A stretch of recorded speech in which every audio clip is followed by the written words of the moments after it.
Malam ini kita semua ditakdir oleh Allah bisa berkumpul di tempat ini. Semoga perkumpulan ini diberkahi oleh Allah Subhanahu wa Ta'ala, diterima semua kebaikan kita, diampuni segala keburukan kita, diberikan pahalanya apa yang ibadah yang kita lakukan untuk orang tua, guru-guru kita. Dan semoga jadi lantaran kita semua diberikan keluarga yang qurrata ain, yang membahagiakan, anak-anak yang soleh dan solehah, dzurriyyah yang soleh dan solehah. Allahumma amin. Bismillahirrahmanirrahim. Kita lanjutkan berkaitan dengan masalah adzan dan iqamah.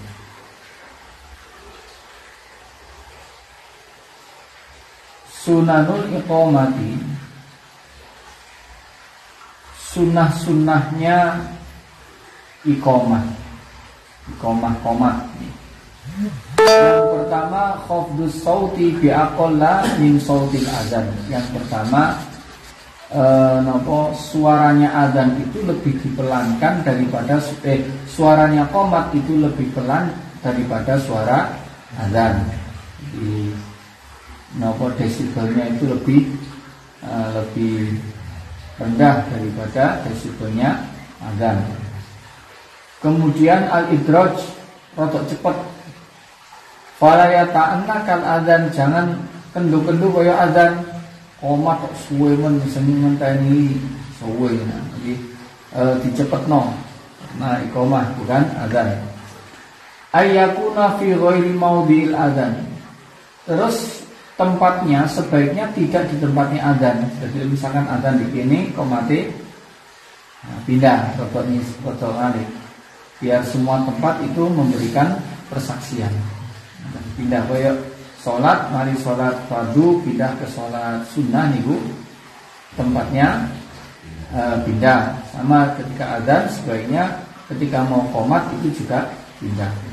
Terus ayyakula mujibul iqamati inda kalimatil iqamah aqamahallahu wa adamaha ma damatis samawati wal ardu wa ja'alani min shalihi ahliha.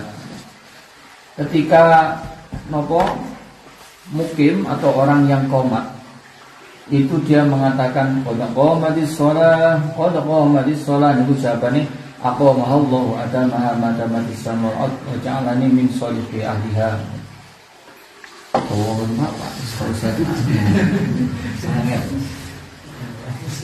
Aqamahallahu wa adamaha.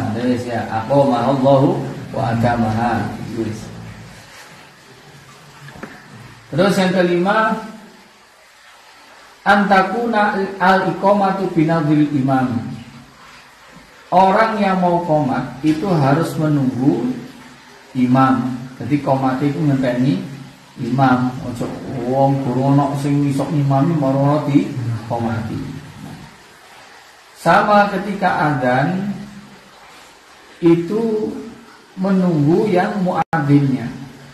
Jadi jangan saono wong moro-moro kon adzan, sebaiknya lancen sampai suwe gak teko-teko yo diadzani tapi yo dipilih ojo sing suaranya gak enak. Sebaiknya yang suaranya bagus, ayyakuna binadil muadzin. Jadi kalau adzan itu menunggu muadzin, kalau iqamah itu menunggu imam.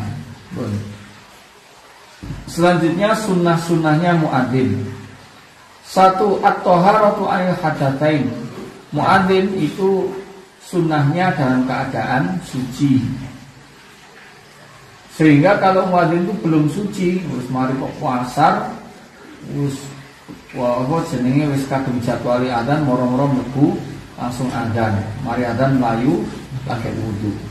Itu makruh. Sunnahnya adalah dalam keadaan suci. Terus kemudian menghadap kiblat ketika adzan. Menghadap ke timur boleh tapi makruh. Sunnahnya menghadap ke kiblat. As-siwak, sudah siwakan dulu. Ayyakuna qa'iman, dilakukan adzan itu dalam keadaan berdiri. ayyakuna hasana sauti di annahu ada'a ilal ijabah. Yang kelima, suaranya yang bagus. Jadi adzan itu golek sing suarane api, sing suarane sing enak, sing api. Kenapa? Karena li annahu ada ilal ijabah. Karena kalau suara adzan itu kok bagus, wong sing ngrungokno iku ada keinginan untuk menjawabnya. Dan tidak hanya menjawabnya, bisa jadi dia juga ingin bisa hadir dan ingin terus ngatan kaya apa to suarane kok enak. Tiba-tiba kaset. Tiba-tiba sing ngatan gak ono langsung diputerno MP3.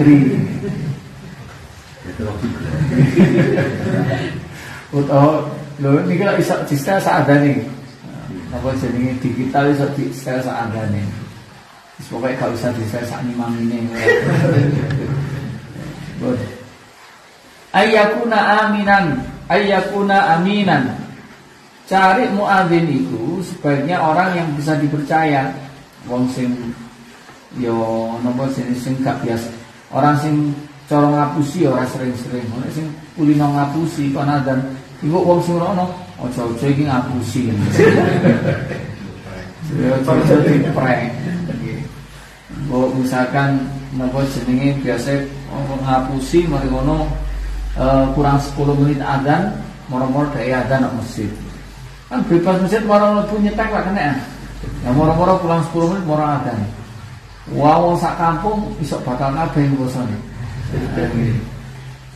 Mari ngono ternyata setelah wis mari mangan delok jam tiba isih kurang 10 menit. Makanya cari yang aminan yang bisa dipercaya. Boleh. Ayyakuna muhtasiban liwajhillah. Terus azan itu sunnahnya ada benar-benar tidak ada tujuan lain kecuali mengharap ridhonya Allah. Artinya aila ya'khudhu alaihi ujratan. Sebaiknya tidak mengambil ongkos dari azannya. Di Indonesia kata nggak ono adzan dibayar nih, kecuali mungkin Istiqlal, Masjid Akbar itu mungkin dibayar nih. Jadi ngeriki yo oleh kadang ya setahun pisan sarung. Tapi kalau di luar kayak di Malaysia, Brunei itu semua dapat gaji, imamnya dapat gaji, muadzinnya dapat gaji, khotibnya dapat gaji, semuanya dapat gaji yang layak. Dan semuanya harus ber-SK. Gak duwe SK gak iso azan, gak iso qomat, gak iso ngimami, gak bisa khutbah. Harus semuanya di-SK-kan, semuanya diatur. Kalau misalkan ada yang melanggar, misalkan isi khutbahnya tidak tidak sesuai dengan pemerintah, langsung dicabut SK-nya, gak bisa khutbah lagi. Jadi kalau di Malaysia semuanya dalam pengawasan. Jadi untung di Indonesia ini pokoknya godang gradul bisa muncul tulisan genah ya wis iso khutbah. Itu di Indonesia. Di sana benar-benar disertifikat. Jadi dilihat kemampuannya, dites kemampuannya, lihat ijazahnya dan seterusnya, baru nanti kalau pemberkasannya beres bisa mendapatkan SK menjadi khotib, menjadi muadzin dan seterusnya. Itu kalau di luar. Kalau di Indonesia terus ono sing ngandane lumayan, untung-untungan sing ngandane, untung-untungan sing imam. Karena memang jumlahnya di Indonesia begitu banyak, jadi masjid mushola itu begitu banyak. Bahkan hampir kalau di Gondang Legi maupun di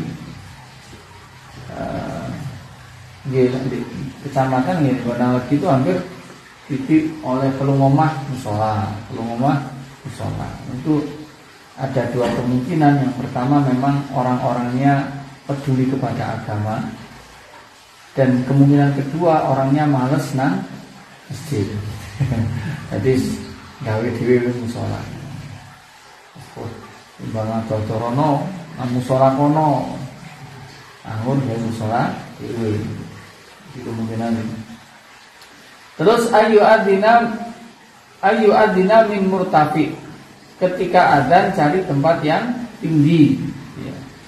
Kalau dulu kan tidak pakai sound, jadi pakai tempat yang tinggi, jadi pakai di ini loteng atau di menara.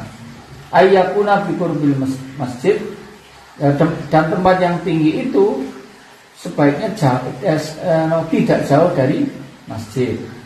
Terus yang ke-11 tarkurut bisalam, tidak menjawab salam ketika adzan. Jadi pas adzan kok ono wong salam ya kalau usah dijawab. Terus tarkul masyifi, dimakruhkan ketika ketika adzan itu dia tidak berjalan. Jadi napa jenenge adzan kalau mlaku ngalor ngidul ngalor ngidul mentang-mentang mikir wae les mari kena gawe mlaku-mlaku. Pun niku kesunahannya. Sekarang kemakruhannya. Kemakruhan di dalam adzan di antaranya al-kalamu atna'u li ghairi maslahah, ngomong yang tidak ada maslahahnya sama sekali.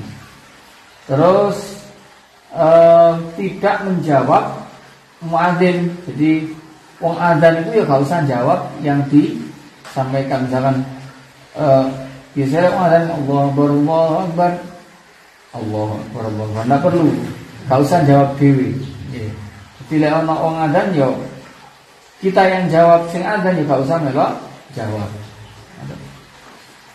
Terus makruh makruh adzan dalam keadaan duduk atau dalam keadaan numpak. Misalkan gini dhuwur jaran langsung adzan. Kecuali kalau dia memang musafir, kalau musafir tidak masalah. Terus al-khuruj minal masjid ba'dal adzan, mari adzan moro-moro melayu. Moro-moro melayu keluar dari masjid. Itu juga berlaku tidak hanya pada muadzin, juga termasuk selain muadzin. Itu ketika tidak ada hajat sama sekali sebaiknya tidak keluar dari masjid. Ayyakuna muttajihan lil ghairi qiblat, dimakruhkan pula menghadap ke selain kiblat. Di adzan kok nang ngene nopo madhep ngetan misalkan kira itu juga makruh. Nopo ada di satu tempat niku nike adzan itu nang jerone ruangan son. Juga niku tahu maknane masih tak boleh ini sing adzan ka ono. Adzane mung niku ka ono wong opo kaset ya. Nyata kan dulu metu. Lah tibake adane nang jerone ruang, nah di ruang son. Lah tibake adane karo lungguh madhep ngetan. Wis cocok iki. Lungguh madhep ngetan nah adzan. Nah iki makruh. Lungguh ya makruh, napa jenenge? Ngadep ngetane ya makruh. Kaunuhu fasikon aw sobiyan, makruh yang adzan itu orang yang fasik, wow tukang ngapusi mari ngono adzan, atau anak kecil di suaranya gak enak pisan kaya cepit ngono. Ini napa makruh. Kaunuhu junuban aw muhditsan, dia dalam keadaan junub atau dalam keadaan tidak suci, muhdits, belum wudu, itu juga makruh. Illa idza ahdatsa al-adzani fayutimmahu, kecuali kalau hadasnya itu di tengah-tengah adzan, maka harus diselesaikan. Misalkan kan adzan kan mesti cukup ambaan gede.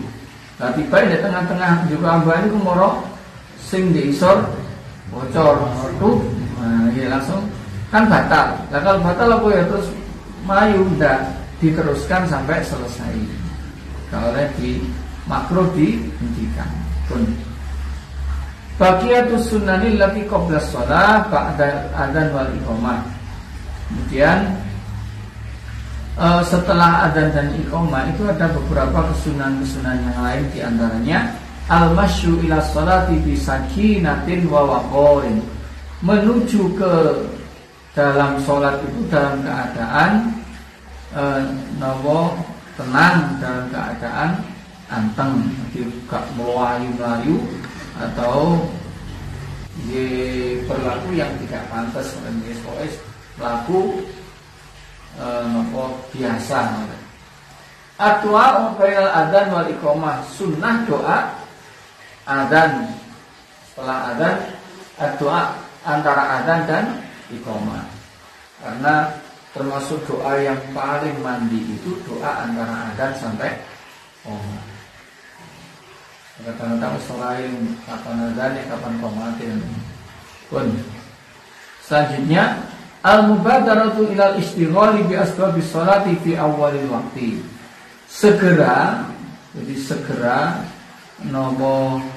cepat-cepat untuk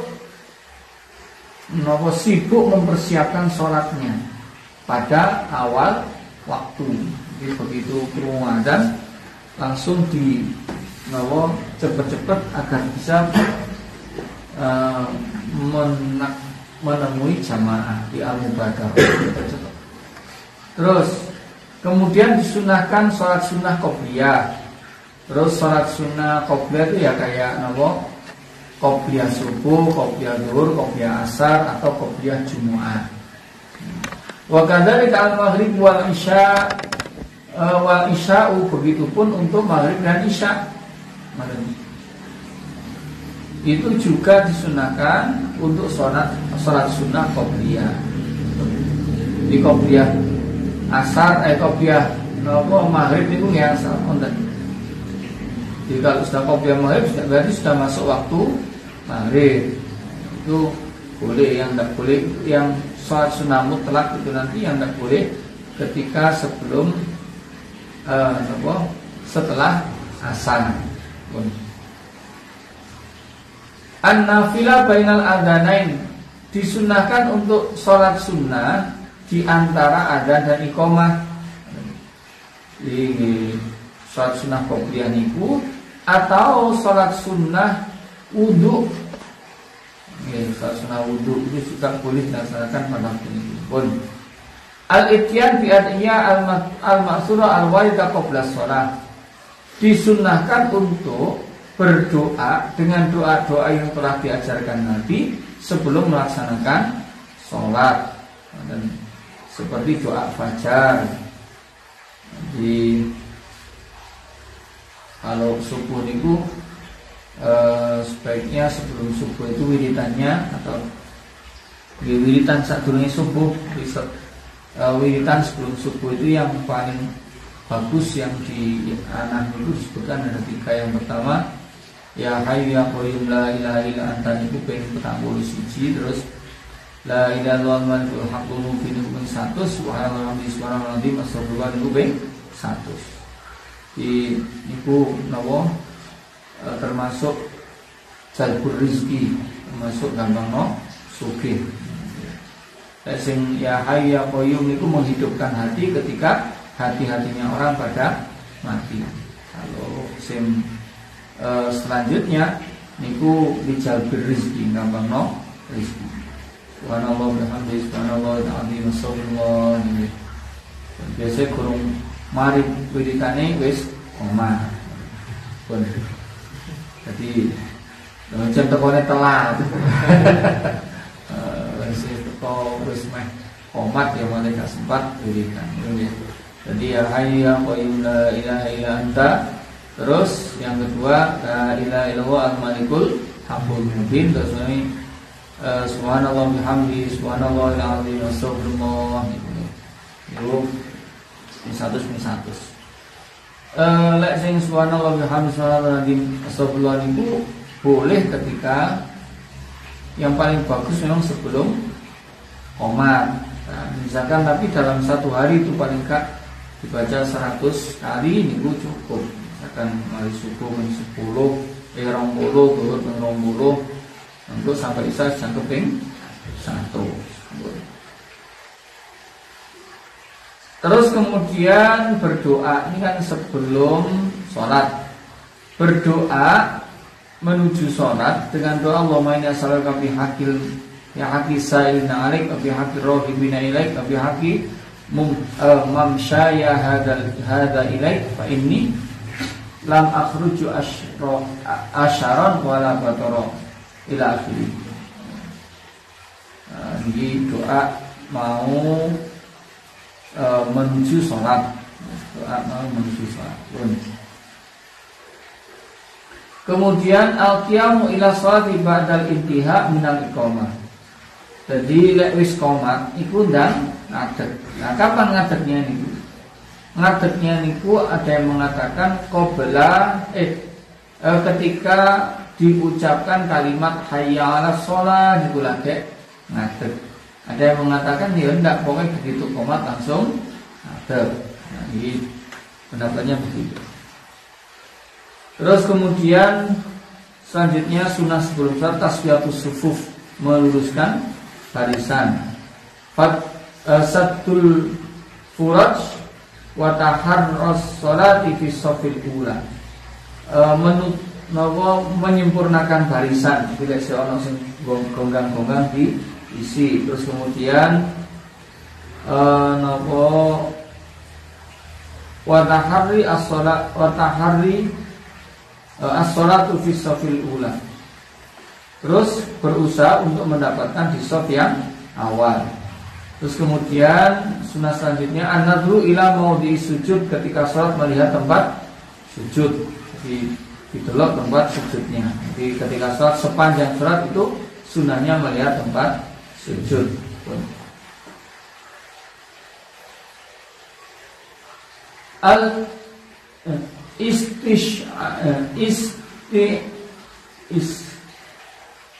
Istish'aru man sayakunu al-wuqufu baina yadayhi. Ini mencegah orang kalau ada yang mau lewat di depan dia, kayak ono wong keluar tangannya di selengkan, misalnya tahu kalau kita sedang sholat. Ayyakula Allahumma atini afdhala ma tu'ti ibadatas sholihin. Terus qira'atus sholatin nas wa ta'awud min hamazatis syayatin. Jadi saat turunnya sholat itu sunnah maca niku ta'awud, ta'awud terus maca Allah napa niki kulhu falak annas, atau mboten namung maca surat An-Nas mawon. Saat maca surat An-Nas terus Allahumma atini afdhala ma tu'ti ibadatas sholihin. Saya lek wong rekor yang nguruk ini tuh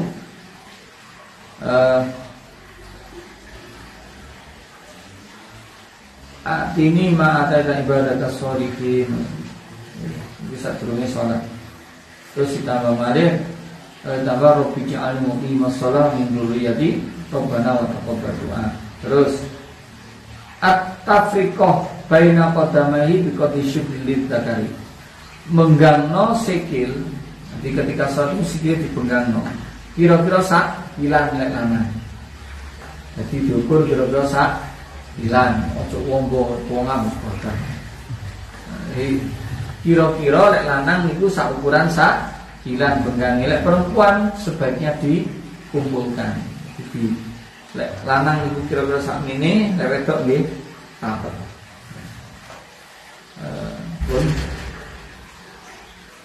Terus selanjutnya kesunahannya adalah siwak, disiwakan.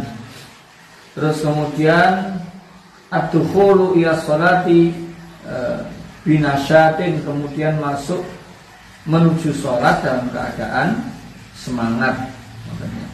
Terus mengosongkan hati dari segala sesuatu yang menyibukkan. Supaya hati dilonggar-longgar, kesibukan benar-benar ditinggalkan ketika sholat. Terus at-talaffuzu bi niyati qabla takbir dikaisa ita alisanu al-qalba fi istihdari niyati. Mengucapkan kalimat niat sebelum takbir untuk menuntunnya lisan kepada hati ketika mau menghadirkan niat di dalam hati. Kan niat tempatnya dalam hati. Kemudian karena hati ngomong itu adalah bisa jadi sulit, maka dituntun oleh lisan. Dituntun sholli fardhu dhuhri Allahu Akbar, di A-nya itu harus mengucapkan usolli. Itu berkaitan dengan kesunahan-kesunahan yang dilakukan sebelum sholat. Wallahu a'lam bishawab. Belum bertanya betul? Loh, adanya orang ada itu menutup telinga. Itu kesunahan. Menutup telinga. Oh, dan dengar ini.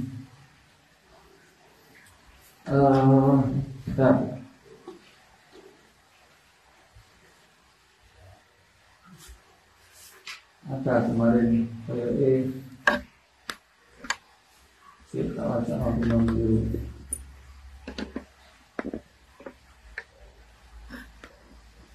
At-tarjih ini waqul muadzini is ba'aihi al-musabbahataini fi udunaihi as-samafain. Jadi muadzin itu meletakkan jari-jari telunjuk di kedua telinganya supaya apa? Likai yustadallu bihi annahu yu'adzin, untuk menunjukkan bahwa dia adalah seorang muadzin. Jadi tutupnya ini di napa nih jari telunjuk ditutupno dengan telinga.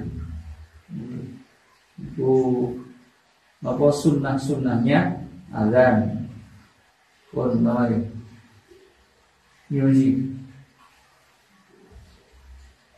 Antara adan dan iqamah itu pertanyaan saja bahwa kalau aku nggak sama nih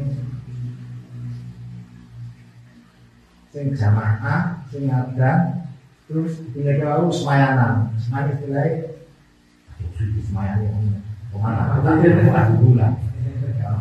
Terus sama apa tuh dia nabo? Betul bu? Iya, nggak masalah. Jadi waktunya itu yang kita menentukan. Sembarang nih, masih sak jam kas yo, dan tumaku pakai soal butuh. Ya kan ada nih jam 12, itu semuanya jam 1 yo. Nah gitu. Ya tetap antara adzan dan iqamah. Tetap antara adzan dan iqamah. Bahkan kalau di napa di Pondok Gading itu subuh itu ya hayu yang koyum sampai suara hamdi itu sampai ya ping 1000 barang itu saking kata-kata kok imam. Di pondok kan mentenya arek ben napa buka arek itu kan arek sak pondok biasanya kan yang mboten gampang. Kan ya digugah ini melayu no kamar sebelah. Padahal yo sing tanah dulu lemari wis pokoke trik-triknya anak pondok kadang yo sekarang bisa curi ini sama mlebu lemari. Macam-macam. Kadang minggu bergaya koyo hombalan ngoten niku nggih. Koyo iso ae pondok. Nah, niku makane yang pondok itu suwe kan. Kadang azan sampai nopo komat itu kadang nggih setengah jam lebih. Misalnya sini mami kan butuh kiai ini lali gak pasrah itu yo gak wani munggah